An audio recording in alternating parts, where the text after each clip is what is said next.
بسم الله الرحمن الرحيم الحمد لله رب العالمين والصلاة والسلام على سيد الأنبياء والمرسلين نبينا محمد وعلى آله وصحبه أجمعين أما بعد. We usually use this time before Salatul Jummah to answer questions that have been submitted online.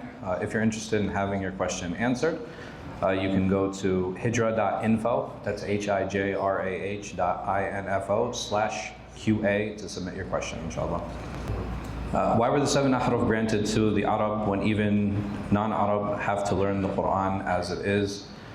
This was a concession that was granted to the Prophet ﷺ approximately the 8th year of Hijrah. So this is, you're talking about 3 years or so before he ﷺ passed. Part of the reason for the concession for the ahruf is because he ﷺ had requested it to make it easier for the transmission and the preservation of the Quran. This is something that was stopped during the Khilafah of Uthman radiallahu anhu. So you're talking about Abu Bakr's Khilafah was 2.5 years, Umar's was I think 12. About 25 years or so after the Prophet ﷺ passed, Uthman and the other companions felt that that concession was no longer necessary, and when Uthman commissioned the standardization or the canonization of the Mus'haf, he radiallahu anhu, he says, "Uktubu bi harf Quraysh." He says, write it in the Qurayshi harf. Yani, meaning that all the concessions that were necessary before, they're no longer necessary, and we need to standardize it, and we need to put it into one reading. And once it was standardized and when it was put into book form, because you have to realize during the time of the Prophet ﷺ, what form was the Quran in? It was oral, right? It was something that people had memorized. It was something that people were relaying to one another. They were hearing it during the salawat. People were reciting it in different ways.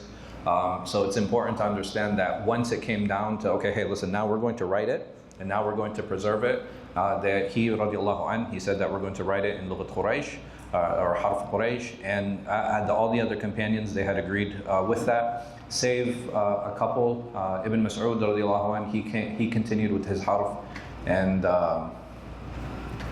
I want to say Abu Sa'id al-Khudri was probably, I think, the second who also contained his Harf, but those, they weren't commissioned by the state. The one we have today, even the Mus'haf we have today, what do we call it? We call it Mus'haf Uthmani, right? We call it Mus'haf Uthmani. Why? Because that was the one that was commissioned by him, radiallahu anhu.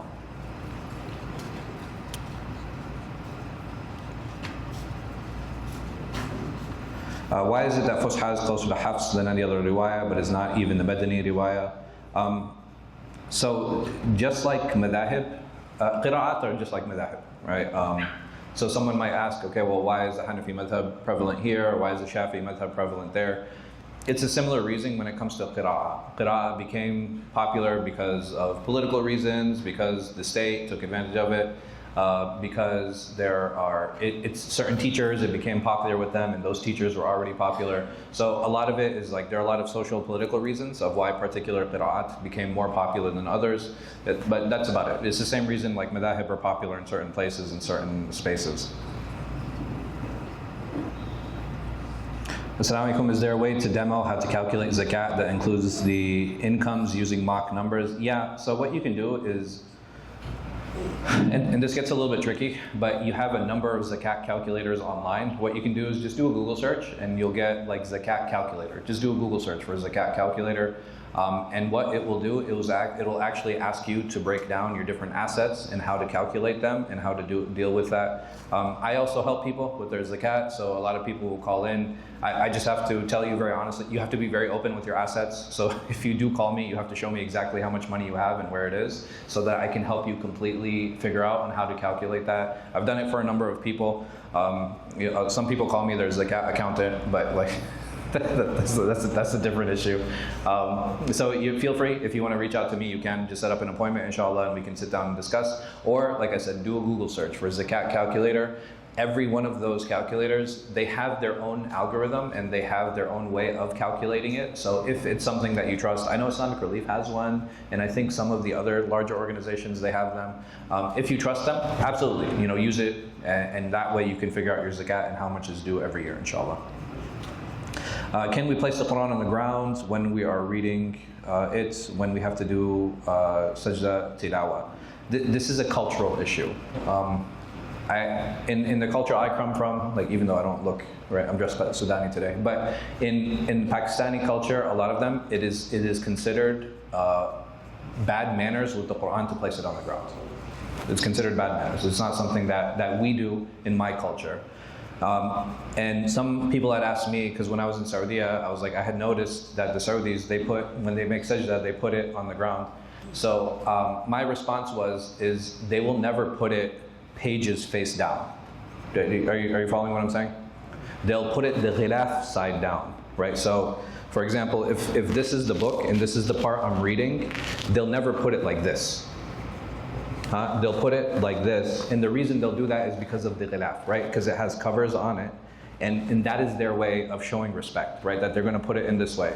So it is a very cultural thing. It's not, because if la samahullah, any Muslim, they threw the Quran on the floor, what would we say?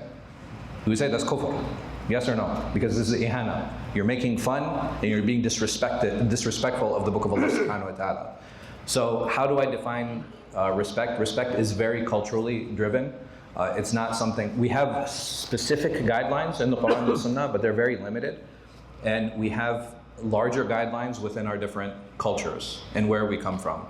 But if I'm from a culture where it's considered bad manners to put the Quran on the floor, I still don't, right? Even though I understand that, all right, you know, this individual from this culture, from this background, he has no problem putting it on the floor like this. Because of my culture and my background, I still can't do it. I have to put it in a higher place.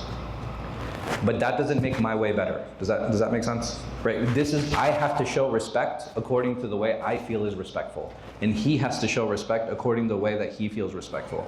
There are certain things I think that are universal that wouldn't be respected. So for example, if I see someone turning down and putting their face down, even I would be like, hey, listen, what are you doing? Like, this is the book of Allah subhanahu wa ta'ala. Like, these are the words of Allah subhanahu wa ta'ala. How can you allow them to touch the ground like that, right? But if there's a ghilaf and there's a cover, like I said, I can understand it, even though I don't necessarily agree with it. But like I said, these things are very culturally driven. May Allah subhanahu wa ta'ala allow us all to be respectful of our sha'air, to be respectful of our signs, and to be respectful of our books, and to be respectful of each other. I mean,